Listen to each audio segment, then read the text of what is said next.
Lead Walid. Anomali ini adalah anomali yang sangat meresahkan sekali.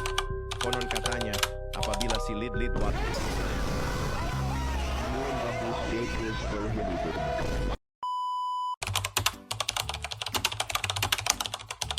Assalamualaikum warahmatullahi wabarakatuh. Puji syukur kita haturkan kepada Allah SWT, dan tak lupa salawat serta salam selalu tercurahkan kepada Nabi kita Muhammad SAW.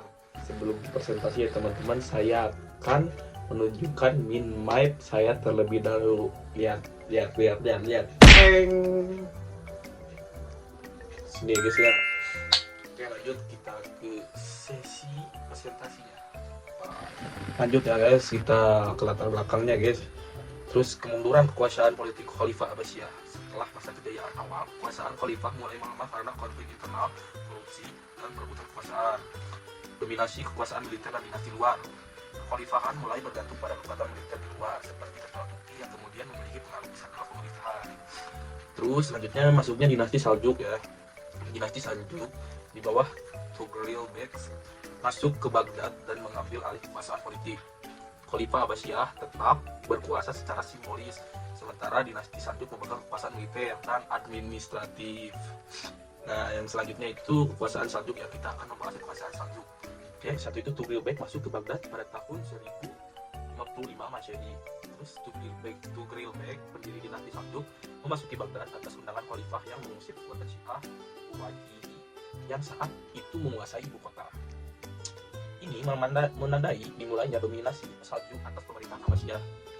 Terus ada dinasti Saljuk mengaku setia kepada Khalifah dan tidak menyingkirkannya. Mereka berperan sebagai pelindung Amir al-Ulamara dan penjaga stabilitas wilayah kekhalifahan. Terus yang ada sistem Sultan Khalifah ya. Sultan Saljuk menjadi penguasa politik dan militer de facto. Khalifah Abbasiyah tetap diakui secara spiritual dan keagamaan sebagai pemimpin umat Islam. Sistem ini menjadikan kekhalifahan seperti boneka politik, tetapi tetap berpengaruh secara simbolik ya. Kita lanjut ke peran Khalifah. Yang satu itu ada peran terbatas pada urusan keagamaan.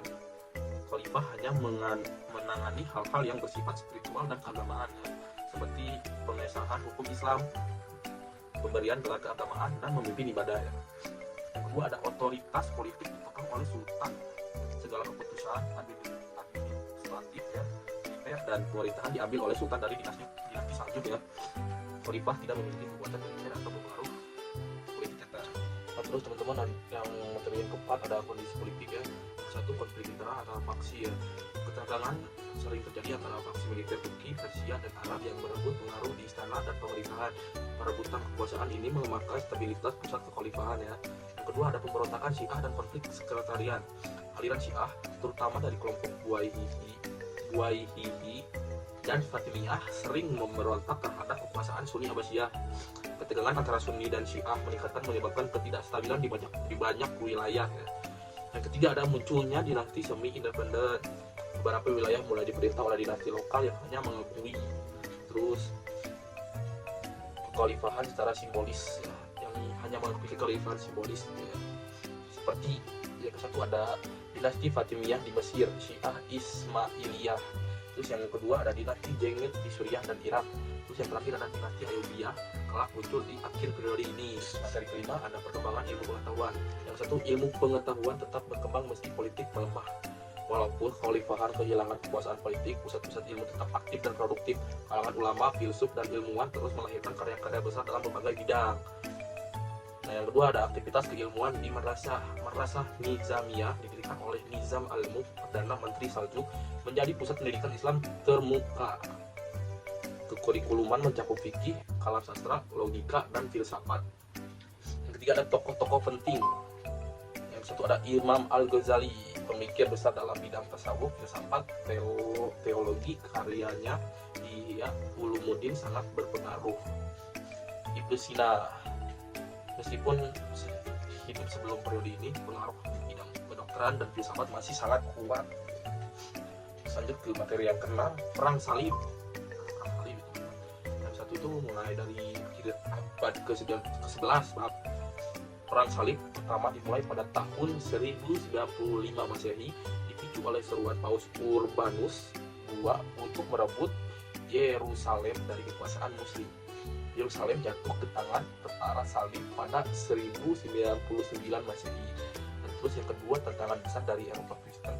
Invasi besar-besaran dari kerajaan-kerajaan Kristen di Eropa menjadi ancaman nyata bagi dunia Islam. Kekhalifahan Abbasiyah saat itu terlalu lemah untuk memimpin perlawanan langsung. Terus yang ketiga, perlawanan oleh dinasti Zengid dan Ayyubiyah. Zengid dipimpin oleh Nuruddin Zengi berhasil menyatukan sebagian wilayah Muslim dan melawan tentara salib. Terus Ayyubiyah di bawah pimpinan Salahuddin Al-Ayyubi berhasil merebut kembali Yerusalem pada tahun 1187 Masehi dalam Perang Salib ketiga. Terus yang terakhir itu akhir periode yang ke-1, melemahnya kontrol dinasti Saljuk. Dinasti Saljuk mulai mengalami kemunduran akibat konflik internal, perebutan kekuasaan, dan tekanan dari luar. Kekuasaan tidak lagi terpusat dan mulai kehilangan kendali atas wilayah kekhalifahan. Terus yang kedua, meninggalkan kekuasaan dinasti lokal.